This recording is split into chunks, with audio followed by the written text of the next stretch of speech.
right. What about that? Okay.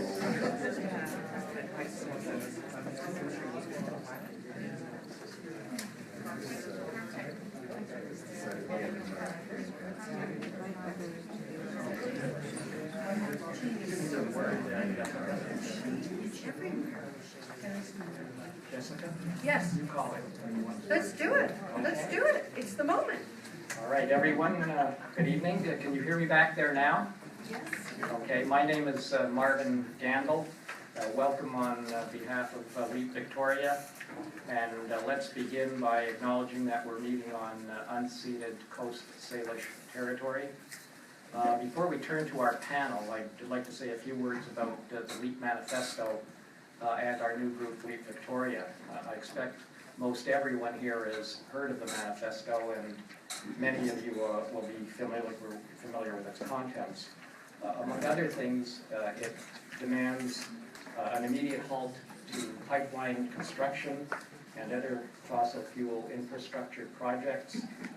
It proposes a crash program to retrofit and build energy efficient housing.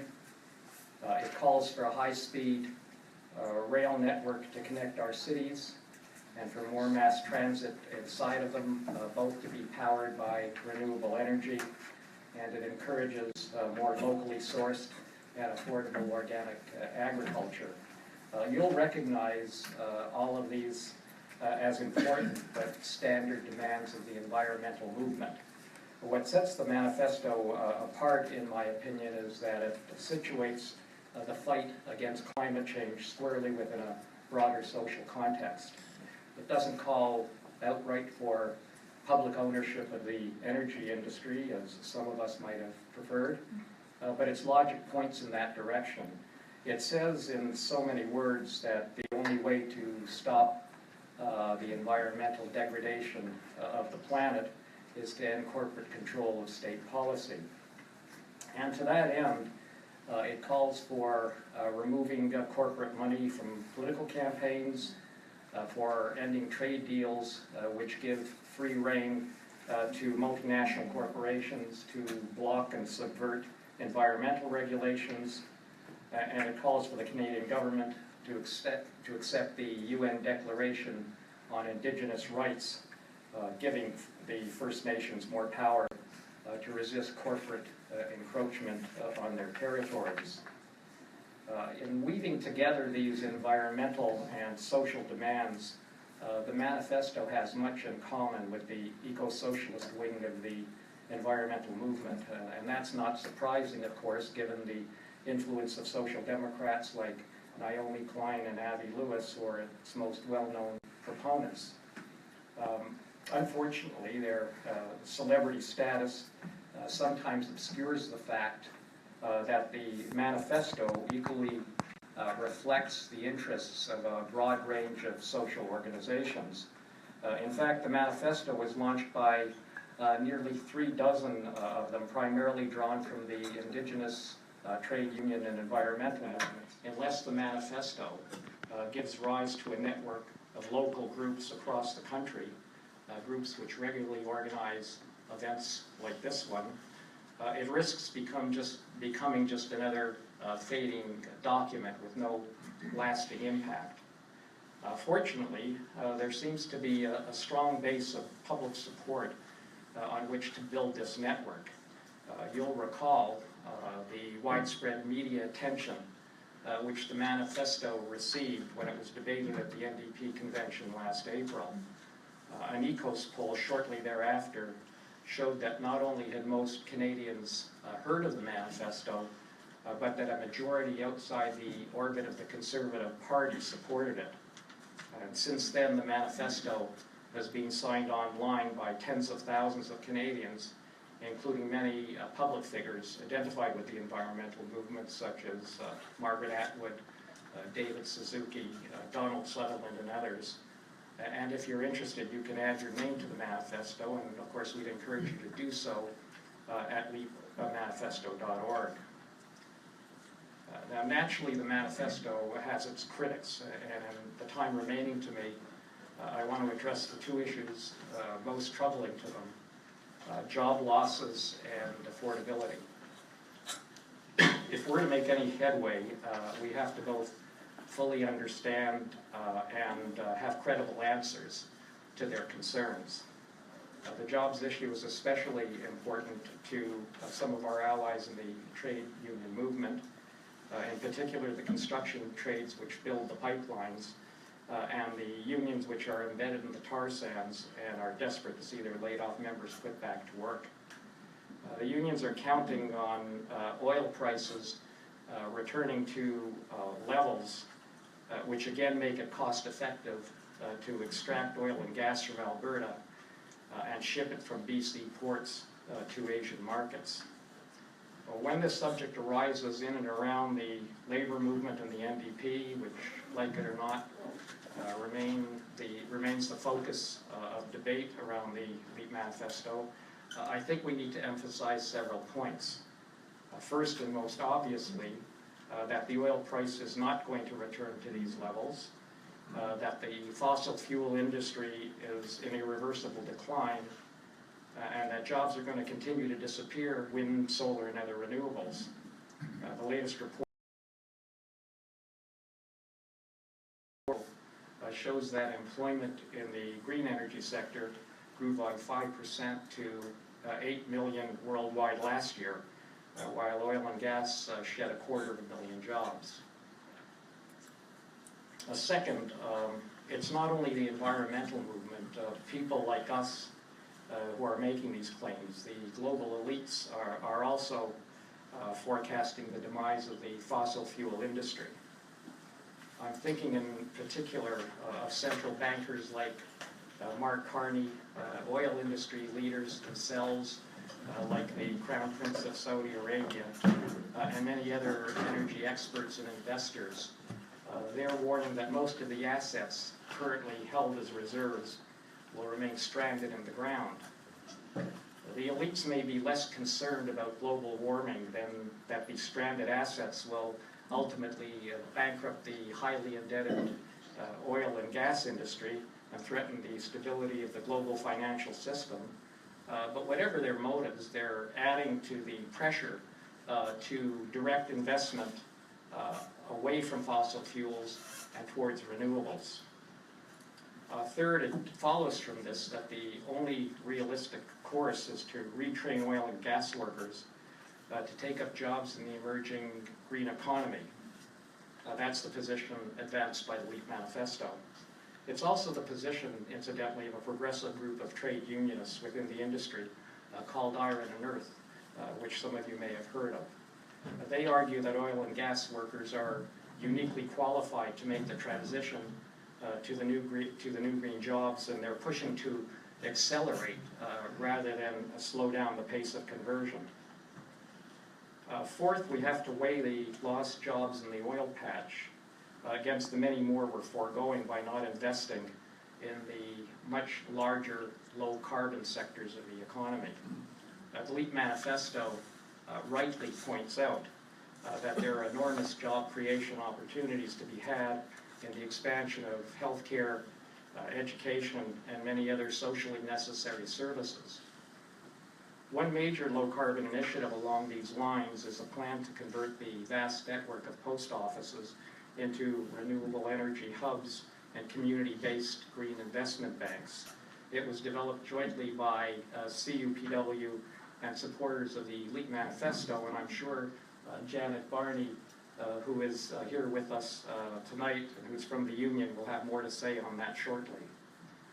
This brings us finally to the question of cost, of affordability. This troubles those Canadian taxpayers, as you know, who are most susceptible to corporate propaganda that public spending is too costly and wasteful, especially on the scale envisaged by the LEAP Manifesto. They need to be persuaded that government spending is preeminently political rather than an economic issue. And here the manifesto provides a very useful link to a study by the Canadian Centre for Policy Alternatives. It shows that just restoring taxes on corporations to what they were 15 years ago will more than cover the cost of moving swiftly to a green economy. Concretely, this would mean ending fossil fuel subsidies, imposing financial transaction taxes, increasing resource royalties, as well as sharp cuts in military spending and other bold measures. I'd like to conclude by suggesting that history is moving in our direction, but whether we'll succeed in averting catastrophic climate change before we run out of time is, of course, the great existential question of our age. Initiatives like the LEAP Manifesto and the support it has engendered in such a short period of time does give me confidence that we can make a difference. And on that helpful note, I'll pass the mic to Jessica and our panel.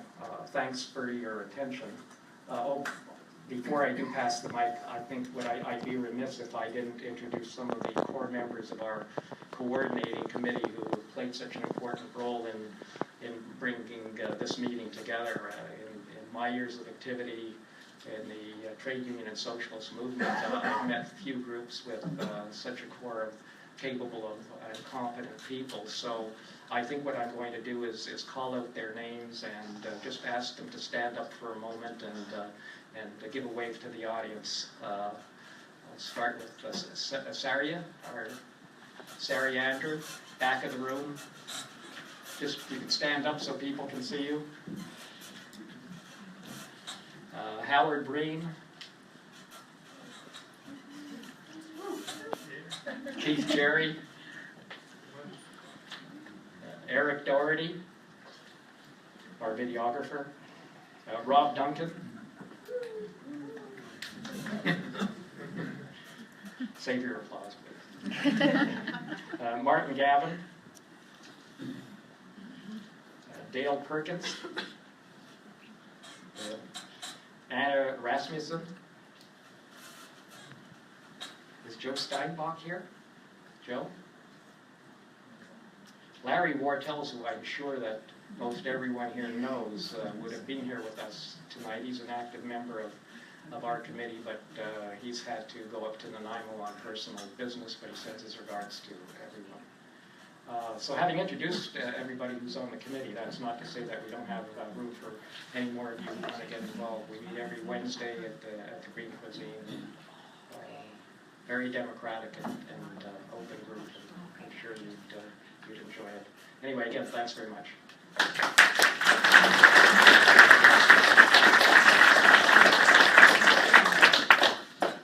Hi everybody, I'm Jessica Vanderveen. Let me know if you can't hear me.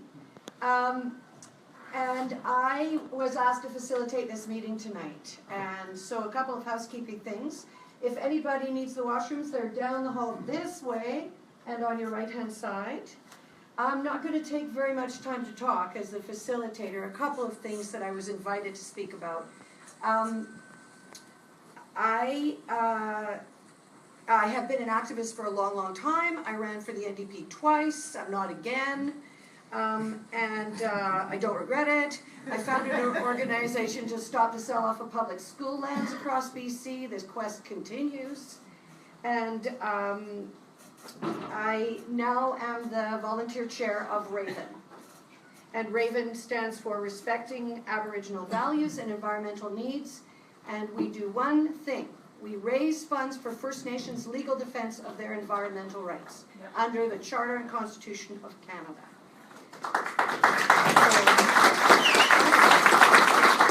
It's a very, very interesting thing that I think is kind of a metaphor for LEAP in a lot of ways, because the First Nations of our country, the Indigenous peoples of our country, find themselves in the ridiculous position of having to sue our government to force them to uphold the Charter and the Constitution that they actually swore that they would uphold when they got elected.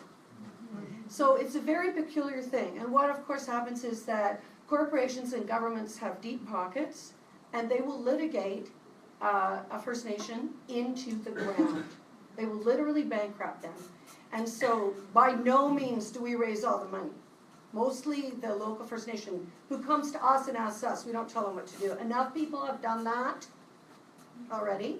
So they come to us and they ask us for their support, and we build a bigger movement and we raise the funds that we are able. So really what we're about as an organization is access to justice, to make it more possible for these lawsuits to take place, this litigation to take place.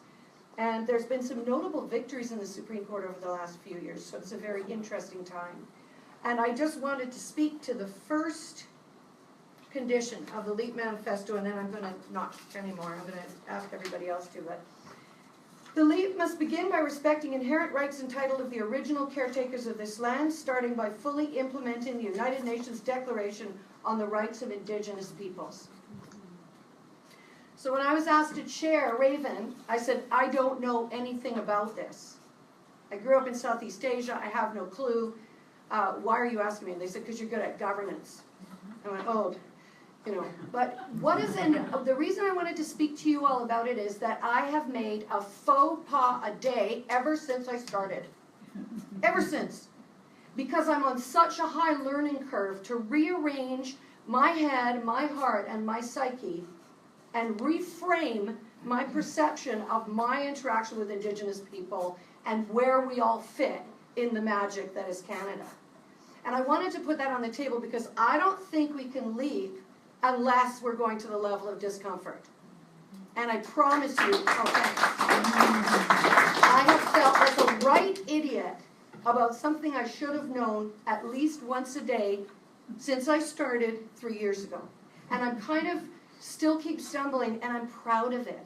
Because it's also an act of reconciliation, and reconciliation is not always, you know, hearts and flowers like this idealized version. Sometimes it's sitting down with somebody that you don't understand and duking it out with them until you do both understand each other.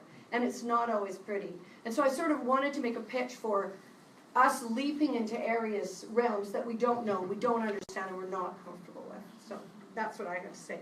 So I'm going to be keeping time in a kind of anarchic and loose left coast way. And I'm going to set my timer for 10 minutes, but if when you hear the pretty chime, you can keep talking for a couple of minutes if you need to. But I first also wanted to ask you, how many of you read the LEAP Manifesto who are here? Pretty much everybody, yeah. Is there anyone here who's here because they disagree with it? Good. Good. Oh, you do. Yes, you're here because you disagree. Oh, how interesting. Right, right. So there's things to be learned. I thought I would ask that question first because I think the most, you know, I see so many activists in the room that I've worked with in the past. I see the thoroughbreds of Victoria. I see another politically incorrect term. And so what I'd love us to do is hear from the experts and gain more information, and then have a spirited discussion about this and about what to do. So that's sort of my goal for the evening. So without further ado, I'm going to introduce our first speaker, Barbara Mitchell-Pollock, who has been a social activist since participating in street theater against the Vietnam War. Barbara got her start in theater with her marionette Izzy Gold on the Howdy Doody show. With her pockets full of experience as a student, workshop director, and teacher, from classes with Augusto Boal to teaching English in motion to international students in Japan, Israel, New Zealand, and Camosun College, she credits drama as an exceptional teacher. She's been a board member with the Victoria chapter of the Council of Canadians since her arrival 10 years ago and is committed to working towards having safe, clean drinking water for all people and having water protected and not privatized. Barbara. Wow.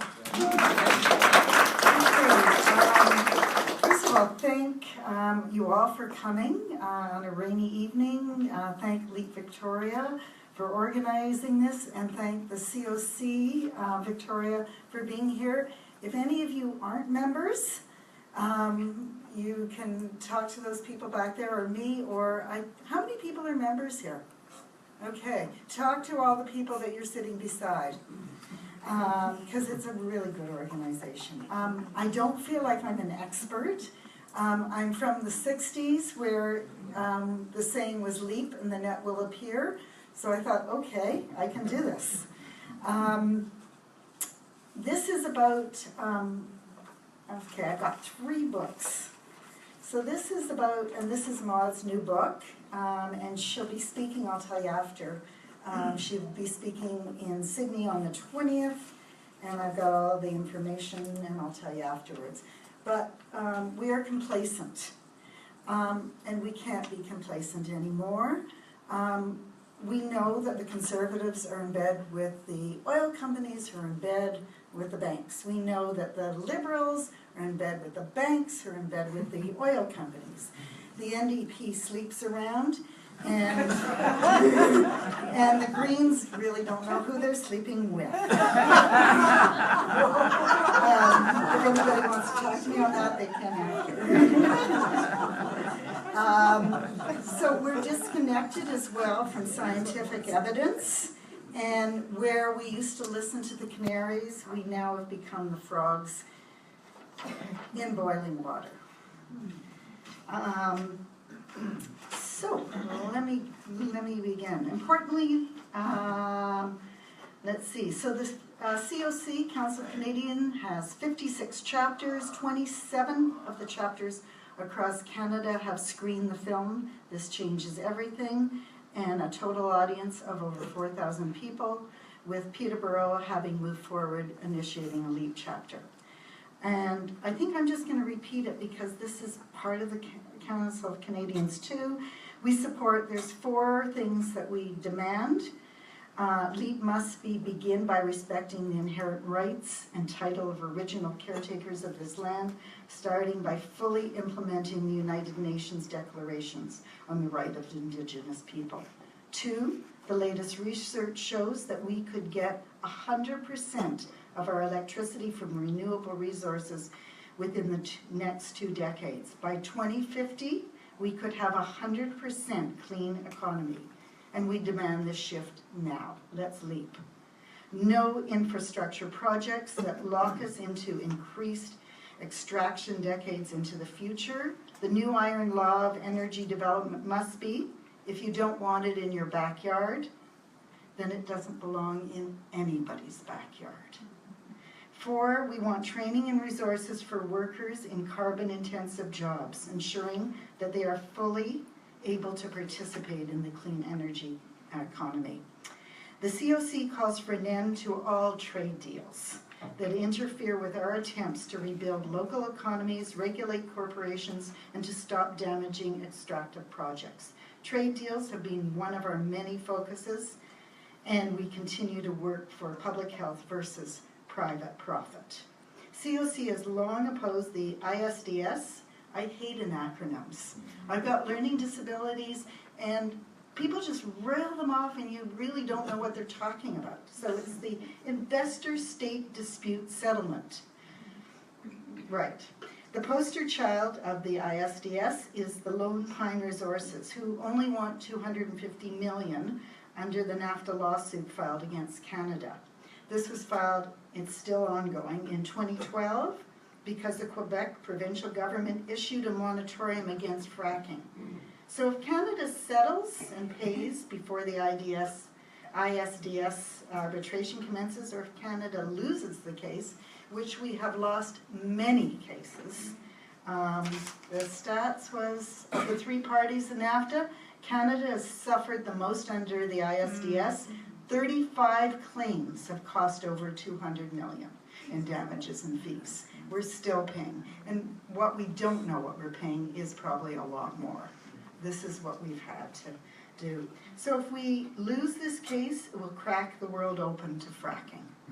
Along with other COC chapters, Vancouver, Kelowna, Yellowknife, Nanaimo, the Victoria chapter, we've worked and we've got support. So we're not alone. Importantly, though, we need to commit to helping youth negotiate their lifelong relationship with the media, where students learn to look around, listen, question, discuss, and take time to think. From learning and understanding what Ritter's named the McDonaldization of society and the Disneyization of the world's largest media conglomerate as a primary force in the expression for American mass consciousness. That's disquieting thought, considering that an active critical thinking is essential to democracy. And that's not easy. As my own children would often taunt me many, many times, they're older now, and they'd sing Ariel's song from The Little Mermaid. You know, I've got gadgets and gizmos aplenty, I've got who's it and was not galore, but who cares? No big deal, I want more. So it's a hard thing that we've got to do, because I believe it's essential that all of our schools have both media literacy and food literacy included in the curriculum. I'm a teacher.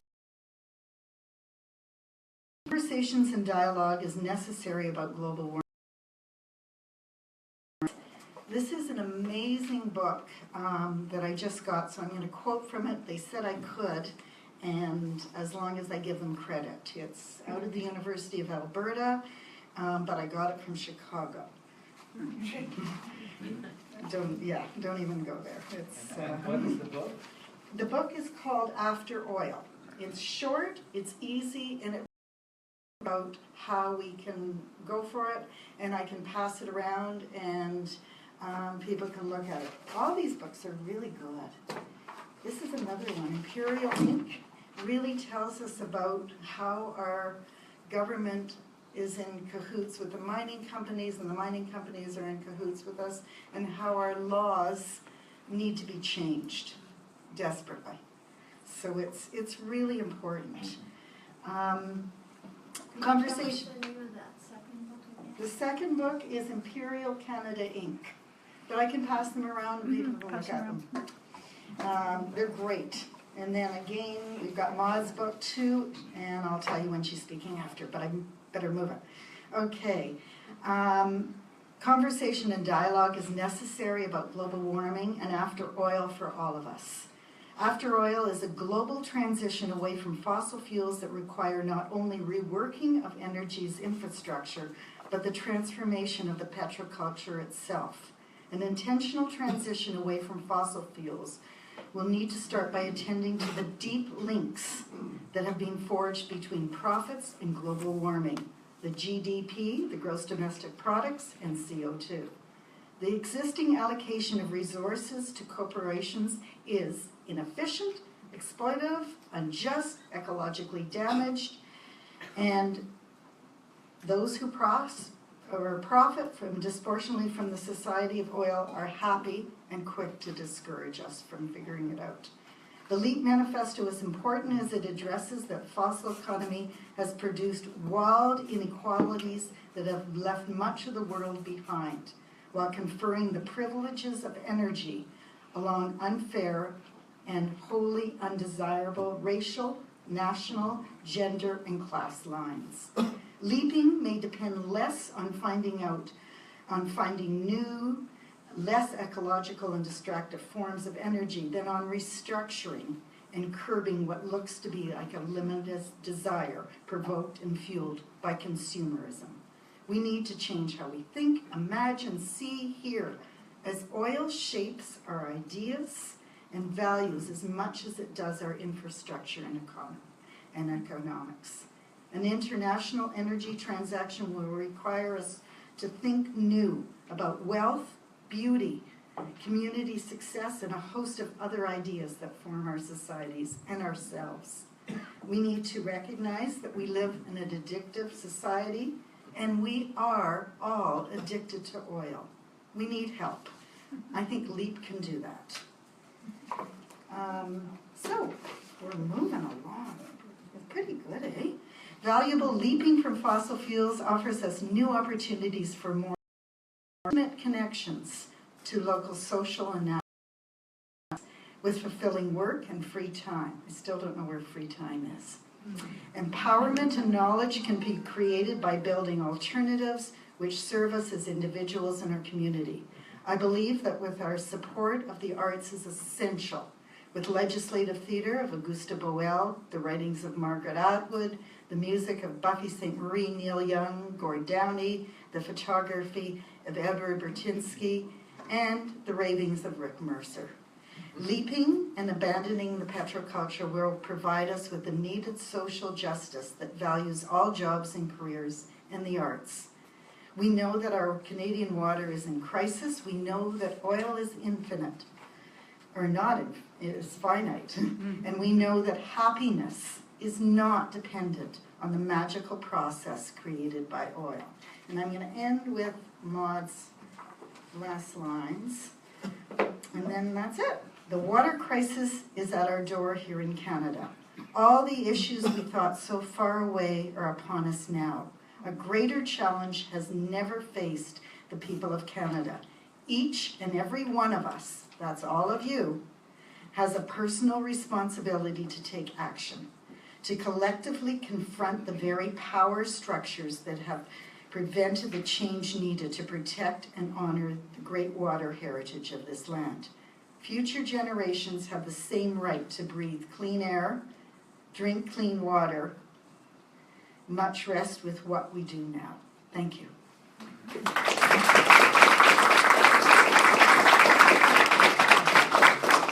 Oh, and then I've got to tell you when Maud's coming. Okay, so she's coming, she's part of the Green Party's speaker series. She's speaking in Sydney. Doors open at 6. It starts at 6:30, November 20th, at the Scholl Center in Sydney, across from the library. And there are tickets, and you can go online to get them. And she's speaking as part of the speaker series. What speaker series? The Green Speaker Series. And So who it's is Elizabeth. Maud? Pardon? Who is Maud, for those who don't know her? Oh, okay. So this is Maud. Can't read Can somebody read it? I'll read No. Okay. it. If you want to know who's going to change this country, go home and look in the mirror. Maud Barlow. So Maud Barlow, with Mel Hertig, with Peter Julian, with Margaret Atwood, Margaret Lawrence Farley Mowat, started the Council of Canadians 1985 against Mulrooney and against NAFTA. It's still going strong, and I think we just need to roll up our sleeves and get to work because there's lots to be done. Thank you.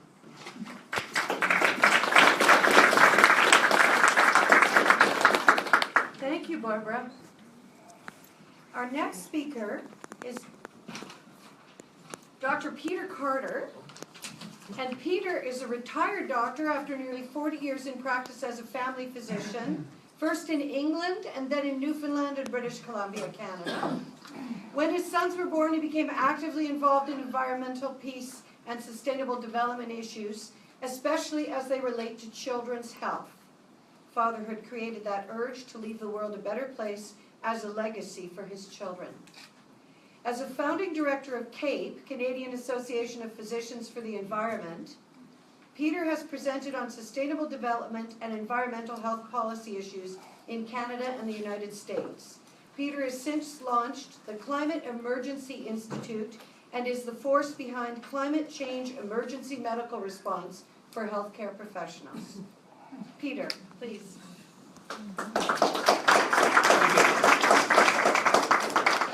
Hello, everybody. It's great to be reminded that the Council of Canadians is still going strong in their great work.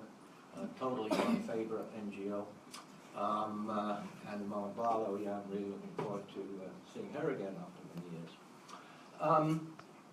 So it's my sad task to address the part of the LEAP Manifesto which says that we have hardly any time left to leap and save our planet, save ourselves from global climate catastrophe. The scientists this year, I think the LEAP Manifesto is about a year old, am I right there? Okay. So in 1 year, the scientists have been absolutely stunned by what's happening with regards to what is actually atmospheric greenhouse gas pollution. I was at the Oxford 1.5 degree C conference this year. I was also at the Breckenridge, Colorado International Atmospheric Greenhouse Gas Conference. And in both conferences, I met experts who were very well known to me and much higher up in expertise than I'm ever going to be. They were totally shocked. And this slide here explains why.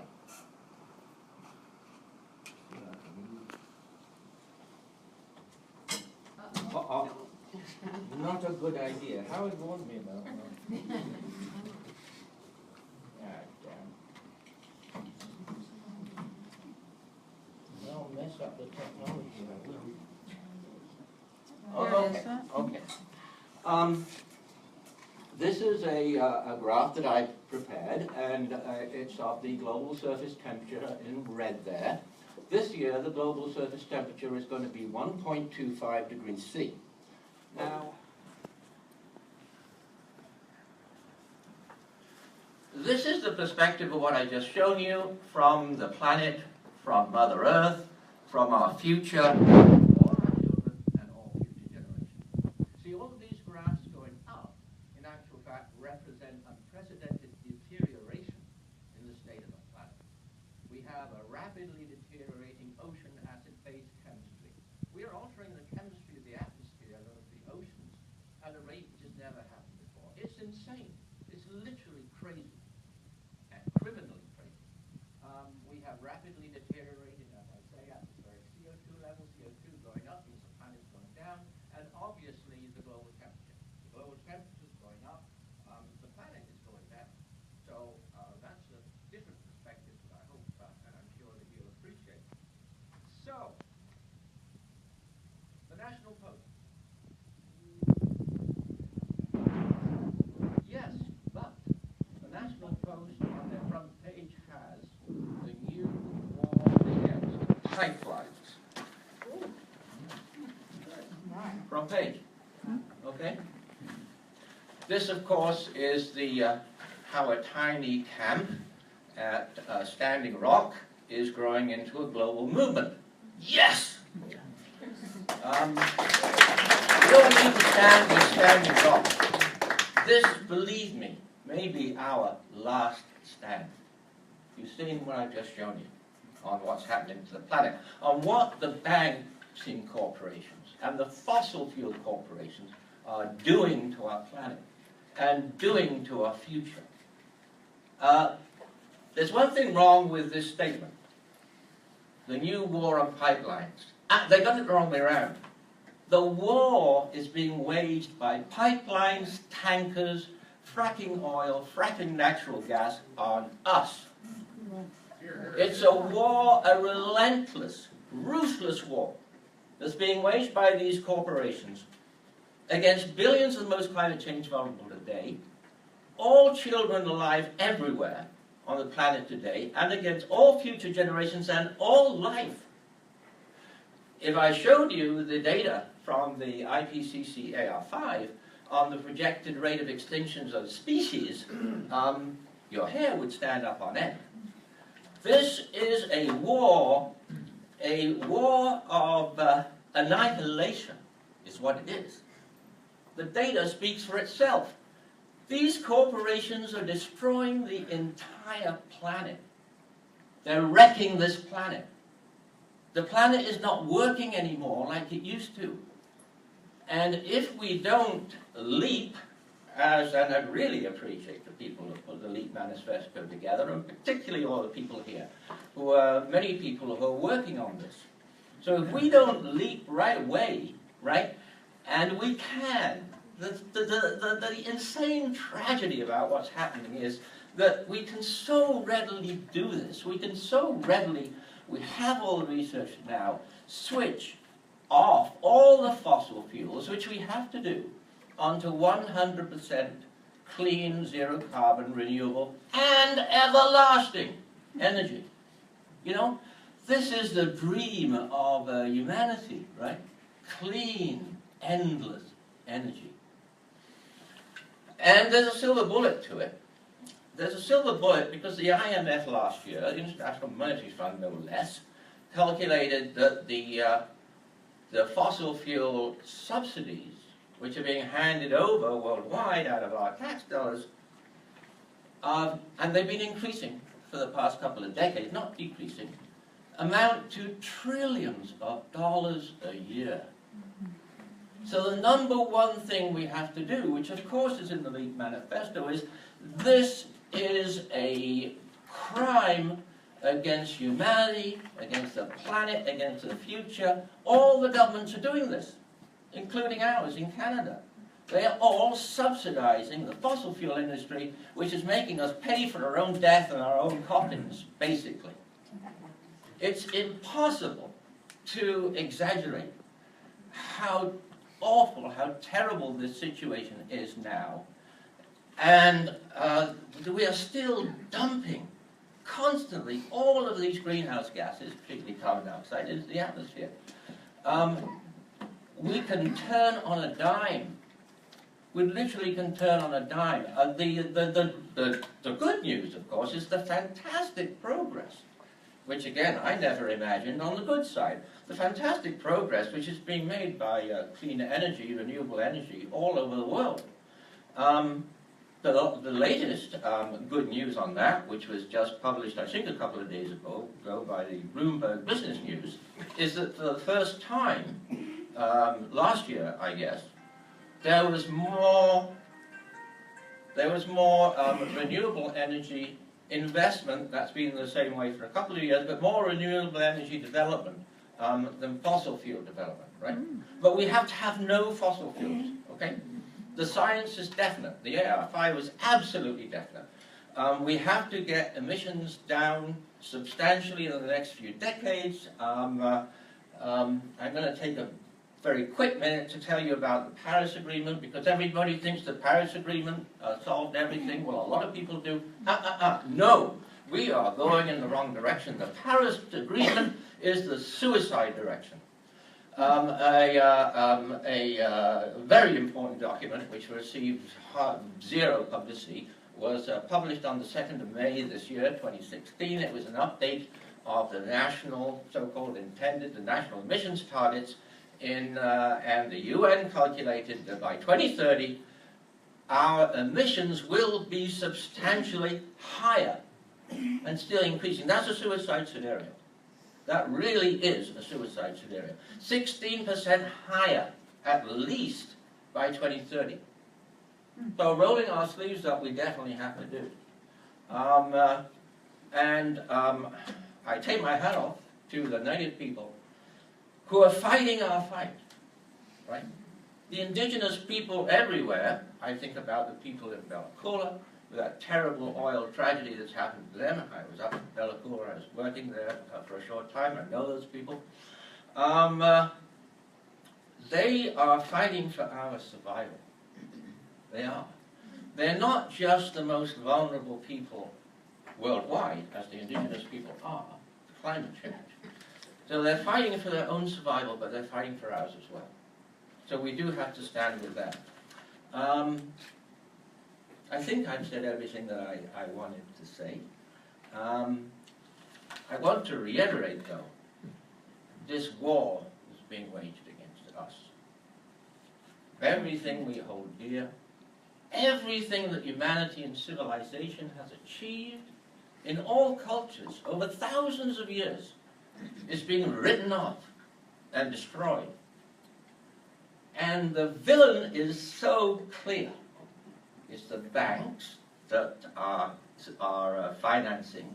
80% of the fracking being done by Exxon is financed by the banks, right? The banking corporations and the fossil fuel corporations. We got to give it to them. I mean, this is the moment. And thank you for the people at Standing Rock for pointing out that this is the moment. Thank you.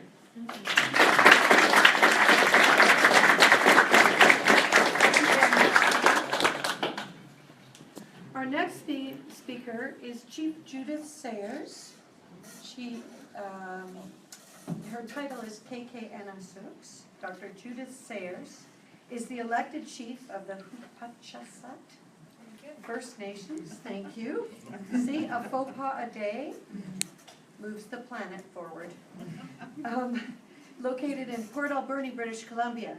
Judith has been the elected chief in her community for over 13 years and chief negotiator for over 14. As the senior elected official of her First Nation, she has been focusing on capacity building, sustainable development, and restoring and rehabilitating Hupachasat territory. Judith's educational background includes a business degree, a law degree from UBC, and an honorary Doctor of Laws from Queen's University. She has an extensive background of practicing law for 18 years in both Alberta and British Columbia, working in international forums, lobbying governments and other agencies for the promotion and protection of First Nations rights and title. Judith has been the recipient of the Bora Laskin Fellowship on Human Rights, a finalist in 2006 for the Buffett Award for Indigenous Leadership, and twice awarded the Woman of Distinction from the Alberni Valley Chamber of Commerce. Judith is also the co-chair of the Island Corridor Foundation, a joint venture between regional districts and First Nations that own the rail line on Vancouver Island, and on the board of Clean Energy BC. Judith is the proud mother of 2 children, Alana and Cole, and focuses her energies on ensuring a sustainable world, not only for her own children, but all future generations of First Nations children, so that they may continue to exercise their rights and have a just settlement of Aboriginal title. Judith was elected to the 3-member political executive of First Nations Summit, the Summit Task Group, in June 2006. The task group is authorized by the Summit to carry out specifically mandated tasks on issues related to treaty negotiations in British Columbia. And presently, Judith is an adjunct professor with the Business and School of Environmental Studies at UVic. Judith, thank you.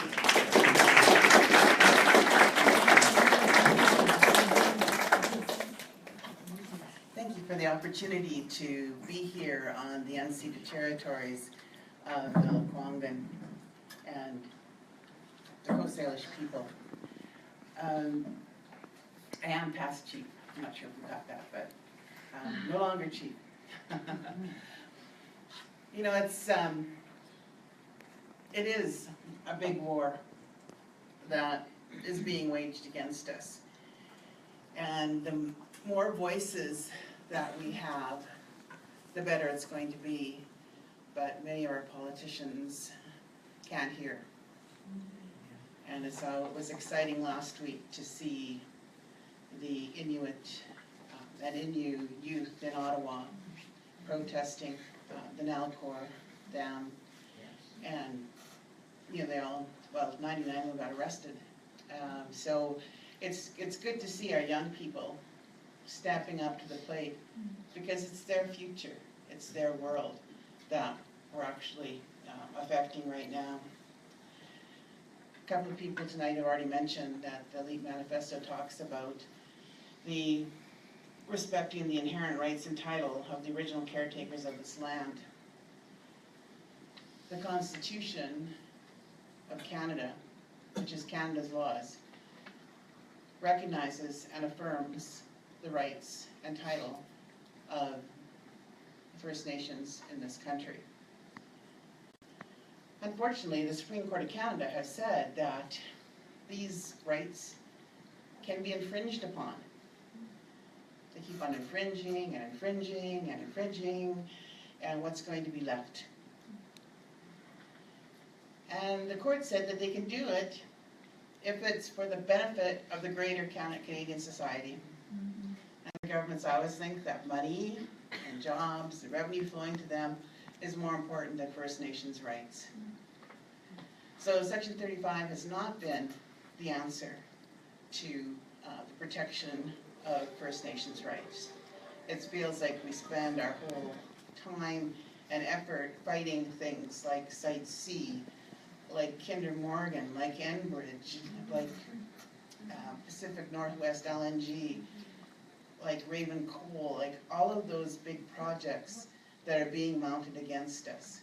And instead of ourselves doing sustainable development and putting our time and energy into that, we spend a lot of time having to fight the bigger battles, because it's going to affect the drinking water for all of us. It's going to affect the land. And, you know, the LEAP Manifesto says that we need to implement the Universal Declaration of Indigenous Rights. And I want to stress to you that that's a minimum standard. UNDRIP, as we call it, is a UN document. There wasn't one First Nation that got to vote on UNDRIP. It was passed by states. It was compromised from what Indigenous peoples around the world wanted. It's not strong enough.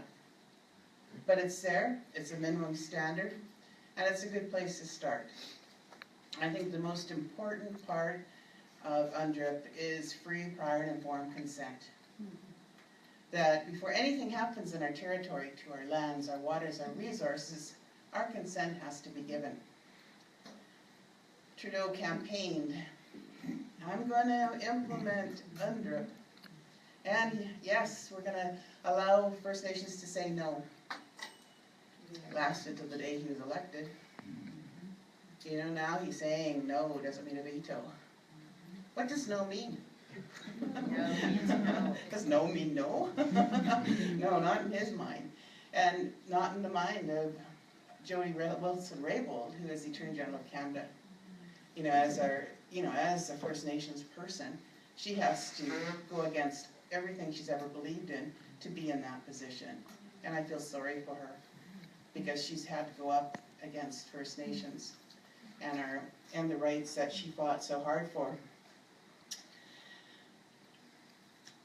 You know, many of the projects are going to affect our way of life. You know, going out on the land, being able to, you know, collect cedar bark or medicinal plants or fish and hunt. And that's why we fight so hard against these things, is because it is going to affect, you know, the way we live. And it's something that we will continue to do. We look forward to having our future generations also being able to exercise our rights, that they'll be able to go into the Somas River where I'm from and fish sockeye and coho, chinook, all of those wonderful fish that come up there. But, you know, they may not. They may be looking at pictures and say, oh yeah, this is what my grandparents used to do. When they put in the Pacific Northwest LNG, that's going to warm up the oceans even further than what you mentioned. And, you know, our Chinook come from Alaska. They swim right past there, down the coast, up the Alberni Inlet, and they spawn in our territory. And that's what we don't want to see happen. And I think we're willing to do a whole lot of things. One of the other mentions in the LEAP Manifesto again is renewable energy, a commitment to 100% renewable energy. In British Columbia, we do have what is considered clean energy of about 93%. But what the government is proposing and is building right now is Site C, a mega dam that's going to come online by 2024, 1,100 megawatts of power. And what are they doing to get clean energy? They're destroying the environment, they're destroying the land, agricultural land, they're inundating burial sites and sacred sites with water. And we're supposed to think that this is a good thing in 2016. But the biggest, I think, the biggest thing that issue with Site C is that the government doesn't want anyone to build any of these small run-of-the-river projects anymore. They don't want us to be building solar. They don't want us to be building geothermal unless we're just feeding our own homes and our own buildings. We can no longer sell that power to BC Hydro. When they announced Site C, they took out all clean energy projects, and First Nations and Clean Energy BC stood up and said, no, you can't do that. So we got them to put a program in place for 45 megawatts a year. And that's not very many. You know, you could have 3 50-megawatt projects, you could have a bit more. And now, because they need to do rate cuts in BC Hydro, because of the BCUC rate review, they're going to cut us back between 2020 and 2024 to one project a year, basically. It'll be 15 megawatts, because they have to take $65 million out of the program. So where are we going to be in creating clean energy? As the world becomes 100% renewable or works towards that, with all the new technology, the world is going to leap ahead of us. And in BC, we're not going to have the ability to do that. Many First Nations have embraced clean energy. 125 have some kind of involvement in a clean energy project, whether that's just revenue sharing, being owners, co-owners, and that's a lot, 125 out of 203 First Nations. And there are many that want to do more. Here on the South Island, Soup wanted to enter into a wind project with Island Timberlands for 300 megawatts, and it was billions of dollars. But they have no one to sell it to because BC Hydro won't buy it. There are many First Nations across the province that want to do that. Speaking for us about her thoughts on the LEAP Manifesto, Janet is the president of the Canadian Union of Postal Workers, Local 850, and has been that for years, and has said that she would rather prefer to introduce herself. So that's what she's going to do right now. Thank you, Janet.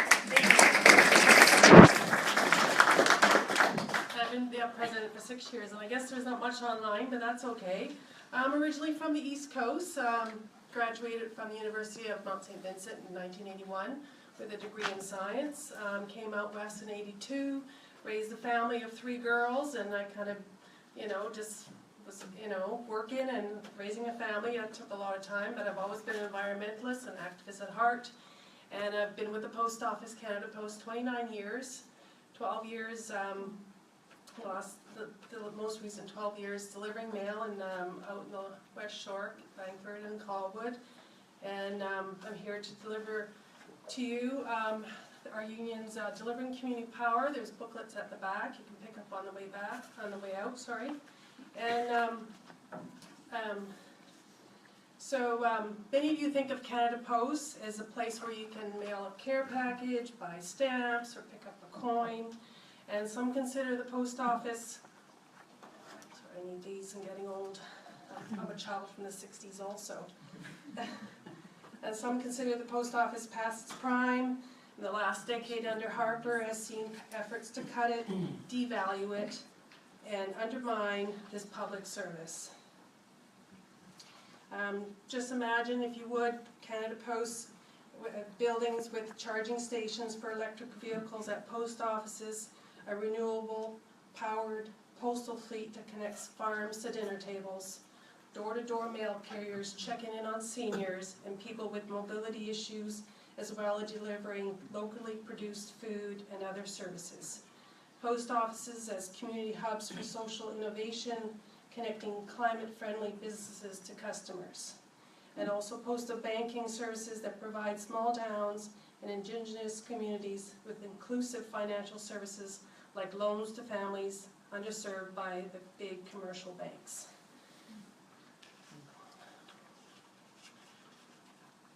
I want to talk about Canada Post's vast infrastructure.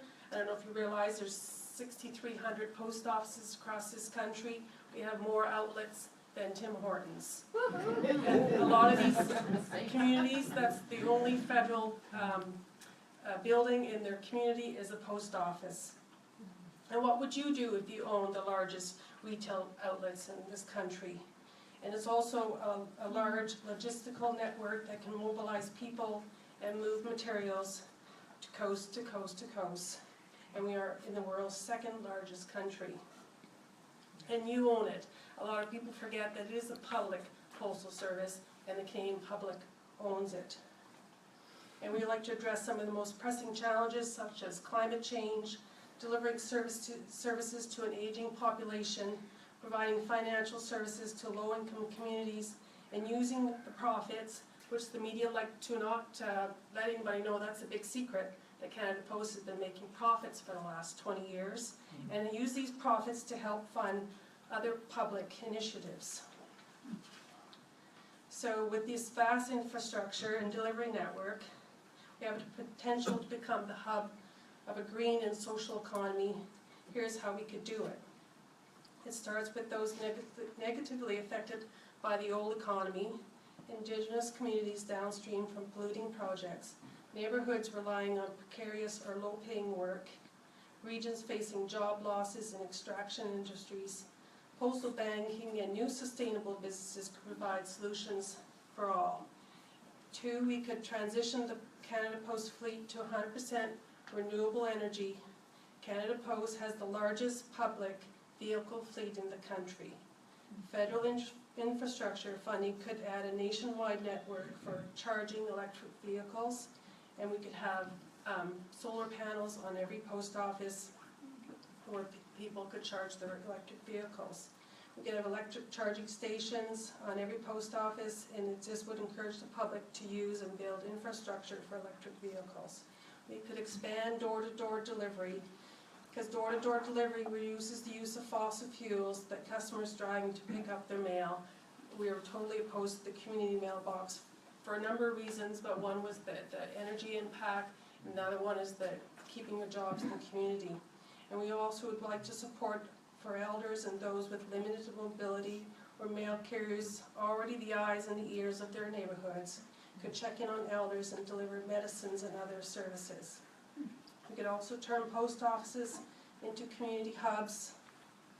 Local entrepreneurs can use the post office as a meeting place or pop-up shop to connect with customers and collaborators. And these are not new ideas, they've been done all around the world. There's proven models. Norway replaced its diesel-powered postal fleet with new electric vehicles. The United Kingdom, France, New Zealand, Brazil, and Italy all have successful postal banking services that assist rural, remote, and low-income communities while providing new revenues for the postal service. Japan expanded postal worker service to provide assistance to elders, deliver food, and check in on those with limited mobility. And in France and Australia, they use their postal fleets to deliver fresh and frozen food, connecting farmers and local businesses directly to customers. France has also started a pilot project to provide access to affordable 3D printing through post offices, and its postal bank finances expansion and improvements of social housing. In Swiss Posts, they provide public transportation in rural areas and offers businesses online payment processing. And Australia Post acts as an alternative to PayPal, and Poste Italienne provides e-commerce services for businesses. There's a whole, I don't know how much time I have.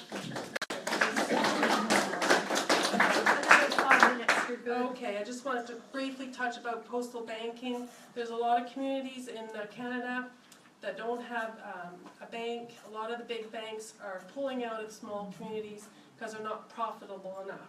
They don't want to make some money, they want to make the big money, and so they pull out. There's some communities on the northern tip of the island that don't have banks, and some of even the credit unions are pulling out. So there's in Europe, they have postal banking in a lot of the post offices, such as France, Italy, Switzerland, Japan. We had postal banking in Canada up till 1968. And we still do some, the legislation is still on the books, we still do some financial services such as money orders and MoneyGrams. So the legislation is not there, or still there, so it's nothing we have to reinvent, it's still there, we just got to get the government to go forward with it, and because they're sleeping with the big banks, it's an uphill battle. But postal banking is simple. Post offices could provide everyday financial services like checking and savings accounts and loans and insurance. Canada's major banks raked in $35 billion in 2015. And us as a public service that you own, we'd like to have a piece of that pie. So we could take that money and put into other things.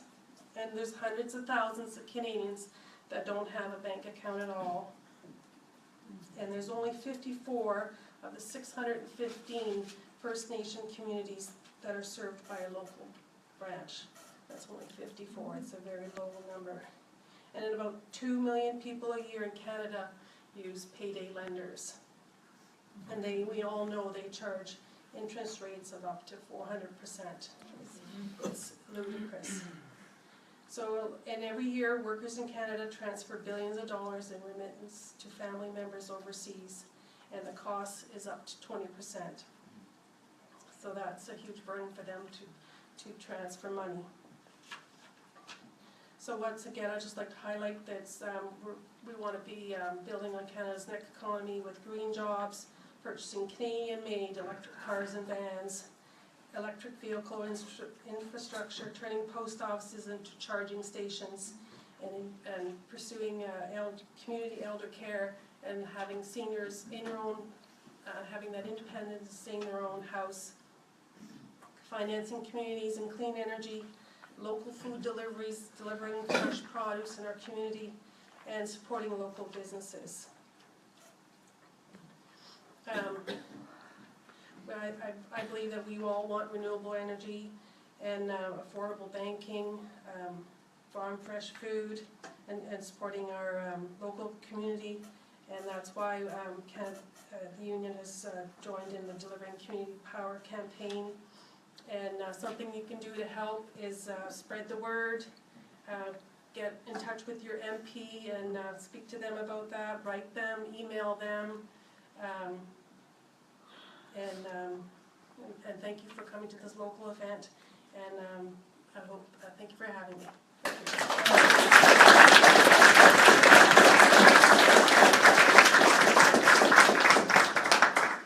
Thank you so much. Thank you. I think, just before we open the discussion, I'm just gonna Touch on a few of the emerging themes from the things that our speakers said. And one of the things that jumped out at me is the sense of the shock doctrine.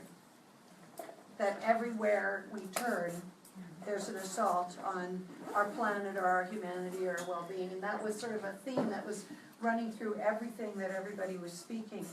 And I was thinking about how frightening it is. And I was thinking about the difference between making fear-based decisions and love-based decisions, and how tempting it is to make fear-based decisions, and how fear or love? Fear or love-based decisions. It is, our society is being run now, I believe, by fear-based decision making. Because it takes a lot more guts to make love-based decisions. So these are just things that I was musing on and thinking about. And just to review, the call for moving the subsidies of the fuel subsidies to renewables was a big theme. To go to 100% renewables, to abandon petroculture and call for the arts, Barbara said. And I think that's super important too, because if we don't get fed in our hearts, we can't do this work. So that really jumped out at me. The things that Dr. Judith Sayers said about the children, working for the children, and UNDRIP, and how important free and prior informed consent is compared to what Canada has required up until now, which is consultation, which is constantly this evasive chimera, this blurry nonsense that our Indigenous people have been subjected to, and what free, prior, and informed consent will mean in terms of their empowerment once we persuade this government to embrace UNDRIP. A question that came into my mind, is water to still be considered a renewable resource? Is it? Is it still? I don't know. These were things. And thinking about Canada Post, 6,300 post offices across Canada, and what a powerful network that is. I think I know who we're going to go to when we start leaving, because the potential for communications is just unbelievable and very, very exciting. So those were some of the things that I thought of, and I thought of how creative your union has been in addressing care.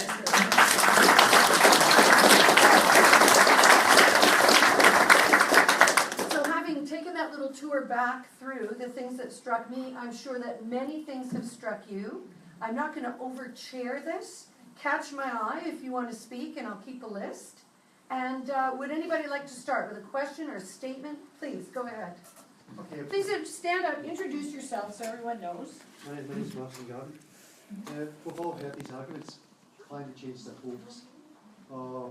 It may be happening, but Canada's role in it is so small it doesn't really matter what we do. It may be happening, but technology will solve it. They may be happening, but how am I going to earn 100,000 driving an electric truck? How are we going to achieve a national movement to get rid of fossil fuels over what may be the immovable objections of people whose livelihoods are going to be drastically impacted by this? Not only, but particularly in places like Alberta and Saskatchewan. I think this is a major problem for any political party, any movement that wants to move the whole country in the right direction. How are we going to, even if we can bring these people on our side, which I think highly improbable right now at any rate, how are we going to move this forward over their possible immovable objections? Would any of you like to address that? Do we just continue? Does I can anybody? say something quick. Please, please. I gotta time you though. I have to apologize, I work with the research, is what I do. It's only in the past couple of years that we've had the research, very strong research report, very good report from the World Bank, for example, to destroy the myth, okay, that mitigating climate change, that saving our future and saving our planet's a cost. It's all benefit. We now have that worked out by the number crunchers, okay? So making